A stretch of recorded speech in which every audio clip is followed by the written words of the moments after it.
Last 4 days నుంచి చాలా మంది celebrities all eyes on Rafa hash tag ని ఫేమస్ చేస్తున్నారు. ఈ పోస్ట్ గాజా స్ట్రిప్ లో ఉన్న రఫా అనే ప్లేస్ గురించి, ఇజ్రాయెల్ అండ్ పాలెస్టైన్ యుద్ధం గురించి తెలుసుకుంటే దానికి కొన్ని వందల ఏళ్ల చరిత్ర ఉంది. ఎప్పుడు మొదలైంది చూసుకుంటే 2023 అక్టోబర్ 17న పాలెస్టైన్ చెందిన హామస్ టెర్రరిస్ట్ ఆర్గనైజేషన్ ఇజ్రాయెల్ మీద దాడి చేసింది, చాలా మందిని అడాప్ట్ చేసింది, మరి అలాగే చంపింది. దానికి కౌంటర్ అటాక్ గా ఇజ్రాయెల్ రివెంజ్ తీసుకోవడం మొదలు పెట్టింది. దీనికి చాలా కంట్రీస్ సపోర్ట్ కూడా చేశాయి, ఇంక్లూడింగ్ ఇండియా. గాజా స్ట్రిప్ లో ఉన్న ఇజ్రాయెల్ నార్త్ నుంచి ఫ్యూయల్ గా అటాక్ చేస్తూ వచ్చింది. కాగా సౌత్ రీజన్ అయిన రఫా అనే ప్లేస్ కి వచ్చి సెటిల్ అయ్యారు, including civilians and military also.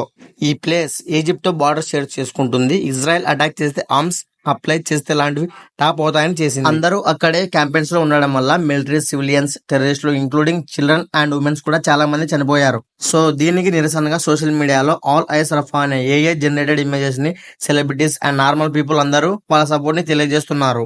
దీనికి కౌంటర్ రిప్లైగా where were your eyes on October 7, అలాగే what is your eyes don't see అనే 2 ఇమేజెస్ ని ఇజ్రాయెల్ వాళ్ళ ఎక్స్ ప్లాట్ఫామ్ లో పోస్ట్ చేసింది. ఈ పోస్టర్ లో ఇలా చెప్పింది: we will not rest until single hostage is home. దీనికి చాలా మంది సమాధానం చెప్పలేదు. ఆ రోజు జరిగిన దారుణానికి ఇంతగా ఎందుకు రిప్లై ఇవ్వలేదు, అప్పుడు మీ సపోర్ట్ చూపలేదు అన్నట్టుగా వాళ్ళ ప్రశ్న. మనం ఎటువైపు సపోర్ట్ ఇవ్వాలో డిసైడ్ అవ్వాలంటే ముందు జరిగిన దాన్ని పూర్తిగా తెలుసుకోవాలి. మీకు అందరికీ నా ఎక్స్ప్రెషన్ నచ్చిందని అనుకుంటున్నాను. ఒకవేళ నా ఎక్స్ప్రెషన్ నచ్చితే ఒక లైక్ చేసి మన ఛానల్కి ఇప్పుడే సబ్స్క్రైబ్ అవ్వండి.